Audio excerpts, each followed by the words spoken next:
Hello student, स्वागत है आपका अपने यूट्यूब चैनल में। आज हम पढ़ेंगे BCOC 137। इस वीडियो में हम BCOC 137 के पूरे बुक को कवर करने वाले हैं। इस वीडियो में हम BCOC 137 के बुक में जितने भी इम्पोर्टेंट क्वेश्चन बन सकते हैं, जो एग्ज़ाम में आ सकते हैं, उन सभी को पढ़ने वाले हैं। इग्नू से संबंधित किसी भी जानकारी के लिए आप हमारे व्हाट्सएप ग्रुप से जुड़ सकते हैं, जिसका लिंक वीडियो के डिस्क्रिप्शन में दिया हुआ है।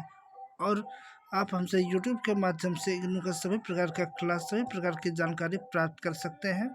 आपको यूट्यूब पे सर्च करना है @ANKURAJA। आप यूट्यूब पे सर्च करोगे तो सबसे पहले आपको ये यूट्यूब चैनल आपको सबसे ऊपर में ही मिल जाएगा, @अंकुराजा। इसमें इग्नू का सभी क्लास अपलोड किया हुआ है। आप इसमें से अपना क्लास जो भी आपका सब्जेक्ट कोड है आप देख सकते हैं। चलिए बिना समय खर्च के वीडियो स्टार्ट करते हैं। BCOC 137 से पहला आता है कि बही खाता।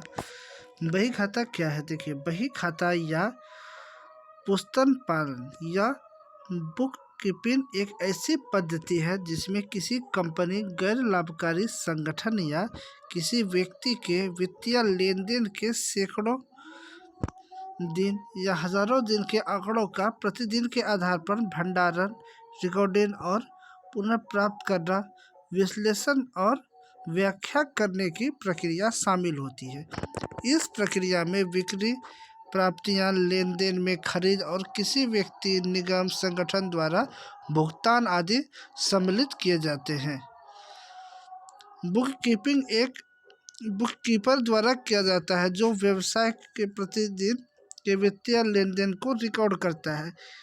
रेखांकन मुख्य संकल्पनाएं लेखांकन, लेखांकन अवधि, पुस्तपालन, ये सारी चीज में शामिल होती है।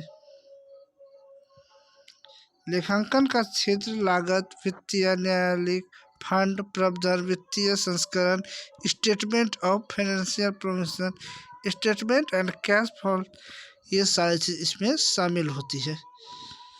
प्रायः यह लिखित वैज्ञानिक उम्र के आंकलन का प्राचीनतम ग्रंथ माना जाता है, किंतु बही खाता का प्रचलन भारत में उनसे भी पूर्व कई शताब्दियों से है। बही खाता की पद्धति भारत में यूनानी एवं रोमन साम्राज्य से भी विद्यमान थी। इससे यही अनुमान लगाया जाता है कि भारतीय व्यवसायी अपने बही खाता अपने साथ इटली ले गए और वहीं से द्विप्रविष्टि प्रणाली पूरे यूरोप में फैली। नेक्स्ट जो टॉपिक आता है कि पुनर्निर्माण क्या है।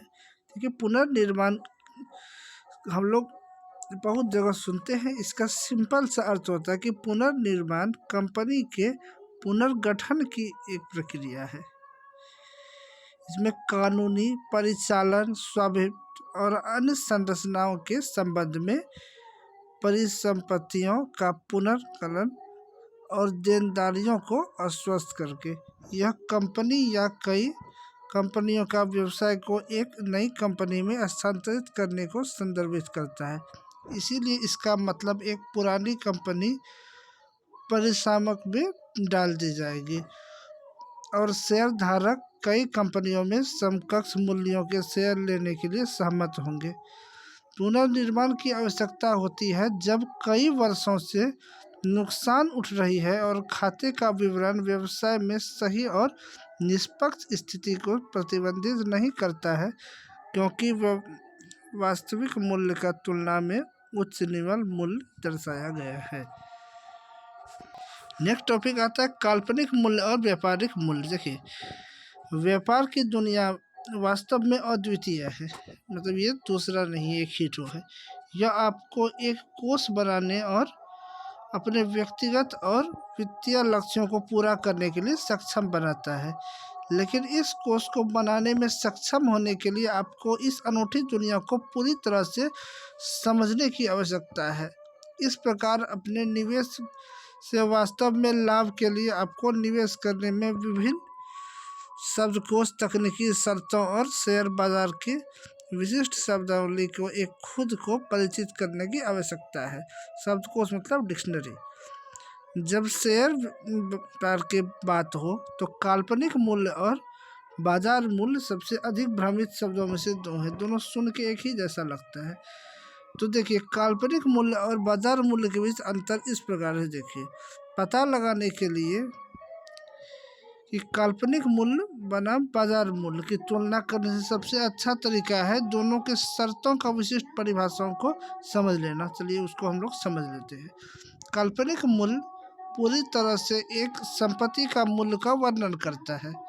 काल्पनिक मूल्य यह आपके द्वारा किसी संपत्ति के लिए भुगतान की जाने वाली राशि और आपके द्वारा निवेश की गई राशि के बीच का अंतर है, अर्थात पूरे लेन देन से जुड़े धन की राशि।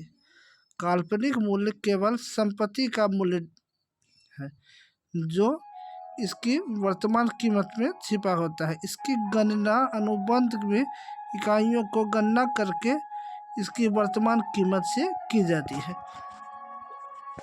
नेक्स्ट है अचल संपत्ति और चल संपत्ति में क्या अंतर है। सबसे अच्छा क्वेश्चन यही है, ध्यान से देखिए, इंपॉर्टेंट क्वेश्चन है, ये आपका एग्जाम में आ सकता है। अचल संपत्ति को आमतौर पर रिटेल एस्टेट, आवासीय घर, गोदाम, मैन्युफैक्चरिंग यूनिट या कारखाना माना जाता है। जमीन से जुड़े पौधे या पेड़ भी अचल संपत्ति के अंतर्गत आते हैं। अचल संपत्ति के मामले हैं में इन पर कानूनी नियम तथा टैक्स भी लगता है। इसके विपरीत चल संपत्ति में आभूषण, कंप्यूटर, घड़ियां, धन जैसे मूल्यवान चीज़ें आती है जिन्हें एक स्थान से दूसरे स्थान पर लिया जा सकता है। सामान्य खंड अधिनियम 1847 की धारा 1236 के संपत्ति हस्तांतरण अधिनियम 1982 में चल संपत्ति शब्द का उल्लेख किया गया है। भारतीय दंड संहिता आईपीसी की धारा 22 में चल संपत्ति को जमीन तथा जमीन से अस्थायी रूप में जुड़ी चीज़ों को छोड़कर मूर्त संपत्ति के रूप में परिभाषित किया गया है।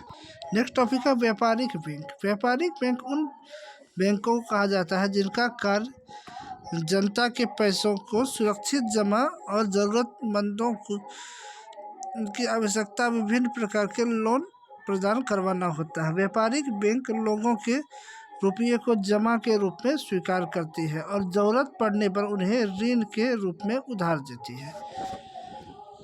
तो इस प्रकार हमारा वीडियो यहीं पे समाप्त हो गया है। वीडियो अच्छा लगा तो चैनल को सब्सक्राइब कर दीजिए।